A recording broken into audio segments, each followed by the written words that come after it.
Hi, it's Ian here from Schudio TV. Thank you so much for joining us today. We're going to be chatting with Brett Webster from the Enquire Learning Trust, who have a good number of schools, academies within the trust, and we're going to be chatting a little bit about how the trust launched 30 websites across the trust. Brett, thank you so much for joining me today. It's really good to see you. No problem at all. Thanks for having me. Yeah, it's good to see you. So we've known each other a little while, obviously having worked together on some stuff within some of the individual schools within your trust, but then obviously more broadly than that as well. I think it'd just be really good to get an idea of your role within the trust and what the picture of the trust actually looks like. That'd just be really helpful to certainly to kick us off with, if you're happy with that. Yeah, no problem at all. Cool. So I'm the Director of IT for Enquire Learning Trust. So at the moment, the central team, if you like, is myself in terms of IT. What we look to do as a trust is to kind of work with partners, providers, rather than kind of expanding the central team itself. So from my perspective, whilst I kind of oversee all the IT that goes on in school, from the procurement of the kit to the managed service, if you like. So what infrastructure our schools have, to all the systems that they use and the uniformity, and Schudio obviously being our website choice. Like I said, that's kind of all my remit, and just making sure that the relevant kits and systems are in place for us to work well and to work to the quality that we want to work at as well. Like I said at the outset, that's kind of my role. We have 29 academies at present, all of which are primary schools. So we are based across three geographical regions. So over in the west, in Tameside, Manchester, we've got 9 schools. We've got further 9 schools up in our northern hub, which stretches from Stockton-on-Tees out to Whitby, and schools in between as well, so from in Middlesbrough, Great Ayton, Stokesley. So yeah, that's a real big spread actually in terms of the distance between those schools. And then our last hub, the Eastern hub, we've got 11 schools there, which are in Cleethorpes, Grimsby, and Hull. So a real mixture in terms of where they are, the locality, but in terms of the consistency of what they want, what they need, with us being primary throughout, it makes things a little bit easier to share that knowledge and kind of implement things for one and push that across the board, which is exactly the route that we chose to go to with the websites. Yeah, cool. That makes a lot of sense. From your point of view, that's a bit of travelling, isn't it? Sometimes. Indeed, yeah, it's a few miles on the car, that is for sure. Yeah, gosh, that covers a lot of stuff. I mean, that's really helpful, certainly to get us started with. That's brilliant. And there's actually a comment just come on here. Just let's have a look at that. So, Inspire Futures Through Learning have asked if we're going to chat a little bit about how to make the trust website itself a little bit better. We'll try and cover a little bit of that when we get to it. That's something we can certainly look at. I think what it'd be really helpful for us to start off with, obviously we work together on launching sites across the trust. Why does somebody in your position or somebody in a trust get to the point where they're thinking, do you know what, we need a single person or a single organization to help us do website stuff across the trust? Yeah, so I mean, from our perspective, we grew really quickly. Actually, from when I started in 2014, we had a handful of schools, and then within 3 years, we grew to 29. It's crazy, isn't it? It's crazy. It is indeed. And our ethos at the start really was around, for my role particular, was around supporting the schools with what they had already and getting the most out of that. But then that really quickly changed in terms of the numbers that we had, the size of the business, if you like, that we realised that actually the inconsistencies from one school to the next, the kind of the look and feel, the corporateness or the lack of corporateness, was just something that we needed to rectify really and prioritise. So certainly in terms of the website piece of work that we looked at, the biggest thing really from our perspective was like I said, the corporate feel, the look of it, the professionalism, and the quality above everything. We had a specific remit, which obviously Ian's aware of, that we wanted a bespoke design, a bespoke product, if you like. We wanted consistency across all 29 schools in terms of the look and feel, but we had a bit of a caveat, if you like, that we still wanted those schools to have their own local identity within their communities. School colours, school branding, things like that, which when you look at our websites, I think we've captured that really well. Cool, thanks. Yeah, I feel really strongly about that, actually. I know that some folk, it goes, depending on, we work with a number of trusts, and it goes different ways depending on what the approach is. And some people will go, look, actually, we just leave the schools themselves to make their own decisions across the board on stuff. And there'll be things from a financial point of view that we might want to bring in line with each other. But actually, we just want to let people do their own thing because we don't want to get too heavy-handed, for want of a better word. But actually, people go the other way as well, don't they? Where they have something that is so corporate that you strip out the identity of the school. And I think one of the reasons that for me, we really enjoyed the project and wanted to have this conversation with you specifically, Brett, was because I thought you got that balance really good. So you said, actually, we do want something that is corporate and reflects the values across the trust, but isn't really tight, isn't really tight. We still want those schools to have their own identity. So and obviously grateful that you're saying that, hooray, we did it pretty well. But that's really cool from our point of view, because schools have their own identity, don't they? They do indeed, yeah. And that when we implement anything on scale across all our schools, we consult with our principals and relevant working parties to make sure that obviously what we're looking at implementing works for them as well. It's never just a trust decision solely or on a whim. So obviously when we went down this route, we got some mock designs, worked with Schudio, and obviously put them out to the schools, and it was a unanimous positive reaction to it, really. And I suppose with anything, you're a little bit cautious in terms of how will people take to it, how will they kind of embrace it, if you like, especially when at the outset we were talking about the uniformity and the corporateness, and some schools kind of immediately you might feel that, well, no, we don't want it to be that. We want it to be kind of family friendly, or kind of just be our little bubble, if you like. So it was a fine line that we had to tread, but like I said, I think we got that right, and we were able to kind of lock down, if you like, certain aspects of it. So we've got a single menu structure that makes it easier for us to know where all the Ofsted related information needs to go, and all the key information, if you like. But in and around that, then the schools have still got their kind of they can still go off on a tangent, if you like, and have their own things in there, what makes it really specific to them. Yeah, that's cool. I mean, that's maybe answers that question a little bit, isn't it? Yeah, about how you can make the trust website itself better. Although that we'll maybe come back to that, because I might just be talking specifically about the trust rather than the schools in the trust. But that uniformity of structure does help from a management point of view, doesn't it? How did you overcome, if there were really any issues around, because it pops up quite a bit, this idea of design by committee, and what the and people, like you say, it's quite precious to people, in terms of their identity. It's their main public facing identity as a school. How did you approach that with the individual schools and managing that relationship?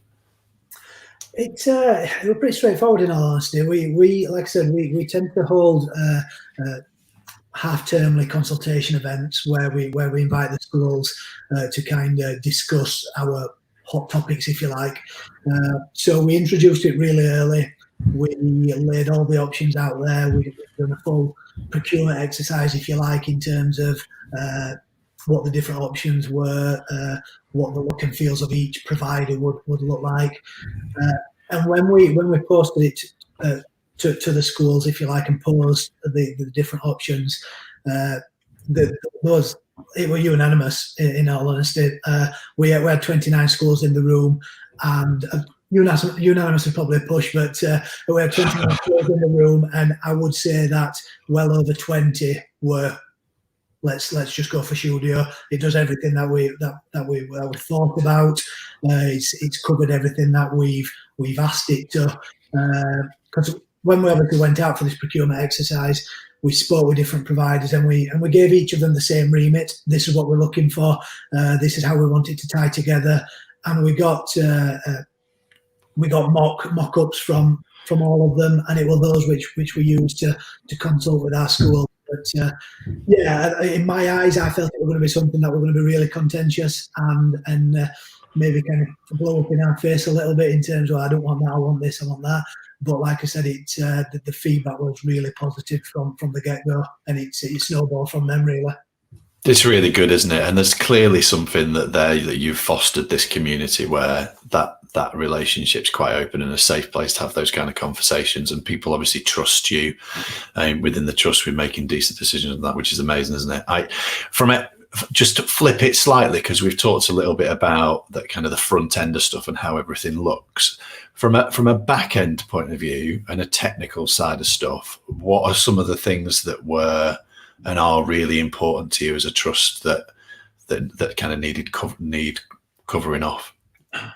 Yeah, so I mean, from our perspective, we like I said right at the outset, there's only myself in the central team charged with kind of IT or IT support or anything like that. So we need to make sure that actually people in the school, people on the ground, are the ones who can update and amend their website and continually improve and add the content.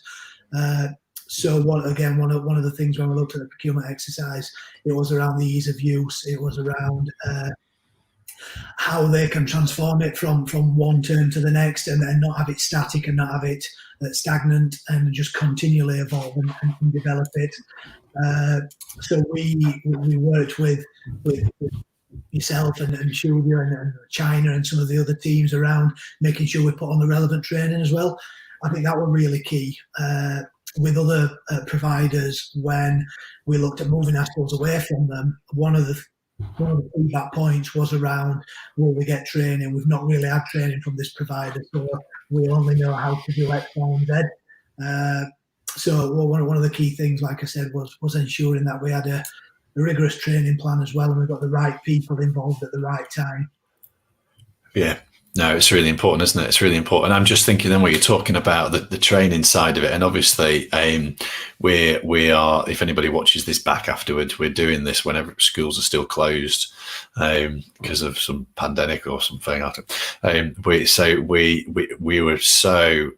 We're kind of relieved actually that we'd got Schudio TV live by this point, because what that means is all the training's online and on demand, and as many people within all the schools within the trust can actually access that training. So that's been something that we found, we know has been really helpful across the board. So we've kind of been grateful that we managed to get that done before things blew up.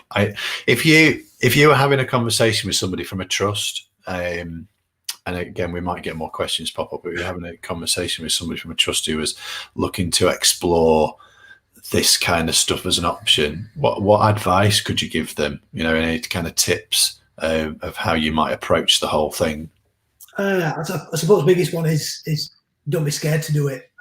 Like I said and alluded to, there's all sorts that kind of run through your head in terms of kind of what the feedback will be from the schools, how they will take to it.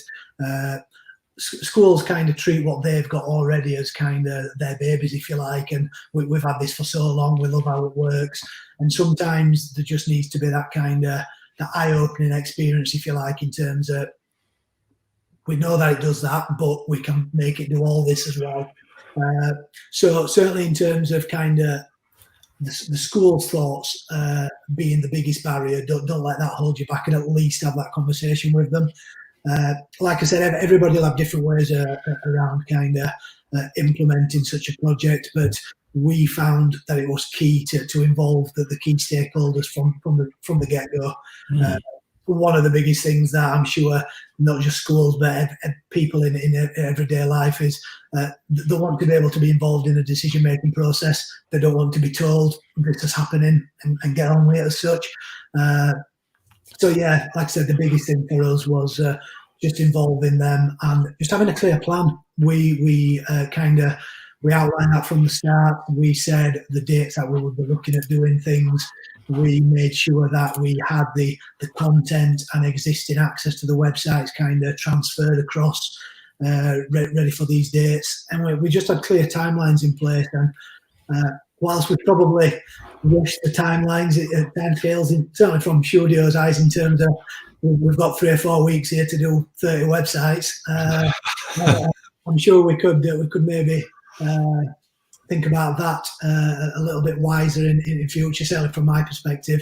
But in terms of the work that Schudio did in getting us there, it certainly paid off in the end. Yeah, we really enjoyed the project, actually, and I think certainly at the time, it was the biggest project we'd done in terms of numbers, and it obviously took a while to get to that point. And there was things like content transfer and all that kind of stuff where I went backwards and forwards a little bit, and we covered off domains and all sorts of stuff, didn't we? So there was tons of stuff in it, and you were patient. Thank you for certain bits of that. So I think, the relationship's got to be really good, hasn't it? I think if I'm remembering right, certainly what you did allow to happen, which going back even further than the kind of trust-wide project, you had a number of providers working across the trust kind of organically, didn't you? So we were already working with certainly a handful of the schools within the trust, and it was those people that were working within those with those schools already that you approached, and that's a really cool idea, obviously, because you've got some level of trust there with everybody you're working with. You've got an idea from all of your schools about what people are like to live with, which is cool, isn't it? So that's a really cool thing. Let me just ask you a question that's popped up here, Brett. So Susan Fielding has asked, do you try and get a similar type of written format from individual schools to keep a continuity across the trust? And does each school have a website manager?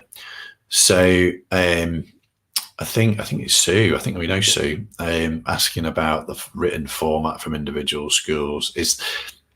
I'm not sure what you might be asking there, Sue, if you don't mind going into a bit more detail, but it might be about the type of the way the content's written, the formatting of content on the site, on the sites across the trust. Any thoughts on that, Brett?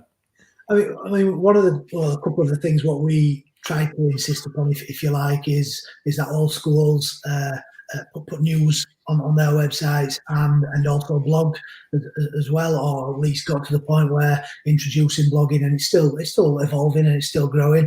But in terms of kind of the news feeds, we wanted to make sure that with every news feed there was at least one photo, so it wasn't just text. We obviously, in terms of the way that we developed our template, we made sure that actually the text type and the font and the size and the different heading types allowed it to be consistent from one website to the next anyway. So in terms of the look and feel and the page design, it's very much consistently from one school to the next already. And then, like I said, when we try to kind of push the use of the website, we try to just make sure that people did it in a way where it continued that consistency.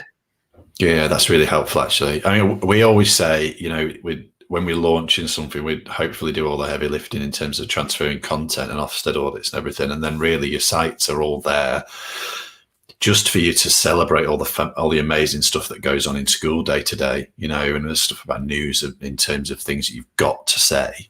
So particularly some, time like now, it's so important, and websites have become like right at the top of the tree from an information point of view. It's interesting, isn't it, that this idea of keeping stuff consistent is so important. And here's Sue again. There you go. The written style of news and content rather than the look. Yeah, there you go. So, and that's hard, isn't it? Because everybody's got their own style of writing. I don't know how you feel about that. I guess that's part.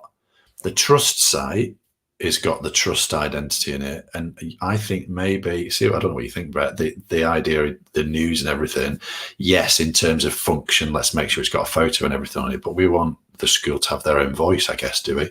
Exactly that. Yeah. So one of the biggest things around kind of our individual website identity as well is that actually how people kind of communicate and kind of relay that information to their communities. It needs to be in their voice rather than the trust voice. In all honesty, that's not to say that, for example, with the current pandemic and things like that, we've obviously written things centrally, and then we've kind of said to all schools, this is the letter, or this is the content for that page, because at points there needs to be a consistent message, but certainly in terms of the day-to-day running, the information to parents, keeping people updated, we leave that to the schools to communicate in their style. Yeah, that makes sense to me. It does. Yeah, thanks, Sue. It's a brilliant question. It's good to see you. I'm going to come back to this one, actually, that we got right at the beginning, about the trust website itself. That's a thing, isn't it? What is the trust website for? And I know you and I have had some conversations about what we can do with school news and all sorts of stuff and things like that. But what's your impression? What's your idea of what the trust site is for before we get to how we're going to make it better? Yeah, I suppose what we see it for is it's the window into the trust, first and foremost. Any prospective new schools, new academies, new parents wanting their kids to join one of our schools, whilst they will look at the individual school website, they'll also look at the trust website as well. So there's obviously the look and feel of it, the information that's on there, the personable touch in terms of who we are, what we do, meet the teams, things like that. We wanted to make sure that we got that information up there. We've got a bio around every member of the central team, just to give it that personable touch, really. There's obviously also the compliance aspect as well, what we're expected to put on there from the DFE, from the finance side of things as well. So we've got to make sure our annual accounts are up there and things like that. So yeah, there's the compliance angle, the governance angle that we've got to make sure that that's right. And then finally, we use it as a way to kind of bring together things that are happening in all our schools, and celebrate that in a single location as well. So some of the admin team, they will look at what's happened in some of the other schools, and weekly they will kind of pull together some of the best stories, and they will put it on the trust website, in the news sections. We do similar things with newsletters as well, half-term newsletters. Again, similar sort of things, where we'll kind of bring together the best of the stories, and we'll do kind of a news sheet and put that up there. It's nice. So yeah, many angles what we would look at it from, but yeah, certainly celebrating what's going on in our schools, showing us off as a trust as in the best light, and making sure that we're compliant along the way, kind of the main three elements. Yeah, no, that makes complete sense to me. I think you're in a really good position as a trust in the schools. So a lot of us, I mean, we hopefully we're quite good at writing content and coming up ideas for content and ideas of stuff, maybe what we've built and best practice and all that kind of stuff. It can be quite hard work sometimes, because you think, what are you going to write about? But you, as a school, this is maybe something to just remember, folks, is just as a school, every day there's amazing stuff that goes on in school, and school websites can get a bit staid if you don't use them to celebrate life in school. Yeah. Trust websites can really easily, really quickly get even more staid, because they are the corporate front, aren't they?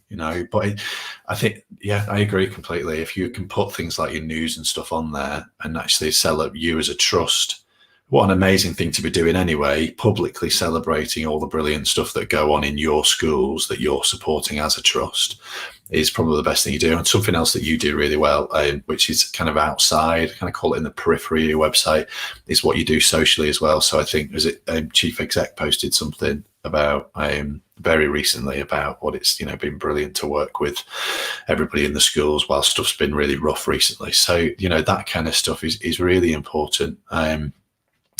we always say it's the content that we talk about making the trust website itself better. It's always about the content. It's not, anybody and everybody who's half decent at website stuff should be able to make it so that your website looks nice, whether it's a trust or a school. I think where somebody hopefully would come into their own as a specialist should make it really easy for you to do all the stuff about celebrating all the fab stuff that goes on in school day to day. And I think that's just as true as a trust website as it is of a school website. I hope that's helpful. Is there if I know I asked you this question before we started talking, and said, well, so I'm going to ask you if there's anything that you would do differently, or any mistakes you would kind of correct, and said you're not allowed to say choose somebody else as the provider.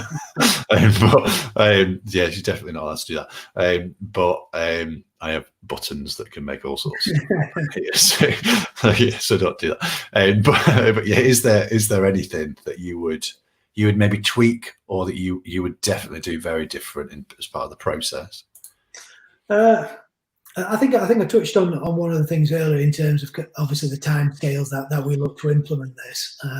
We wanted it for September, fresh start, if you like, and we finalised the design and kind of the green light, if you like, mid to late July. So in terms of the turnaround, it was really fast. And obviously, if you could do it all again, you'd probably kind of just make everybody's workload a little bit less hectic by obviously looking at that. And I suppose the only thing which kind of ties in with that as well, which I probably maybe think about as well, is that you think that September is probably going to be the best start time, and that people over the summer, therefore, probably not looking at the websites as much, and a bit of downtime wouldn't hurt. But what you don't think about is actually people on holiday during that time as well. So getting the content from the schools, getting the approval from the schools, getting the sign off, if you like. It just added to the stress a little bit. So yeah. We find that normally in a project, Brett, actually, is if a school comes on board, let's say end of June, beginning of July, and we're working through the process, and we get to the second, third week of July, and we ask questions, we'll be quite bombed with stuff then, and then folks will disappear. Fair enough, but folks will disappear for a good few weeks and then reappear. And we haven't had answers to some of the questions we need asking, and and when you've times that by 29, 30, then it does add to the stress slightly, doesn't it? But it certainly does, and that's certainly something which, if you're doing it again, I'd maybe think, do we stagger it? Do we do it at a different time? But yeah, other than that, I can't pinpoint anything really what went wrong, if you like. I don't think there were anything where I would say there were a fundamental issue. Nothing which weren't resolved just over a quick phone call. If something weren't working correctly, a phone call and it was sorted. If something didn't quite look right, again, phone call, and then the design template was changed across the board. So yeah, there's nothing really which I would fundamentally say we got this wrong. And yeah, if I were doing it again, this is how we would do it, other than maybe the timing. Yeah, that's good. That's helpful, isn't it? Mm. Yeah. So in terms of, just finally, and then we'll wrap up. It's been so helpful. What difference can you see now you've made that change? Are there tangible benefits across the trust? So I'm thinking about operationally, in terms of management stuff. I guess cash is obviously part of the conversation as well. Is there anything? Is there other stuff, or is any comments on either of those? Yeah, so certainly from a financial aspect, obviously you've got economies of scale with any procurement exercise, and we certainly saw this when we did this procurement as well. As you can imagine, each school going out individually and buying the website is going to be a lot more expensive than us going and procuring 30 on their behalf. Mm. Certainly from a financial aspect, it gave us the benefits not only from the best value aspect.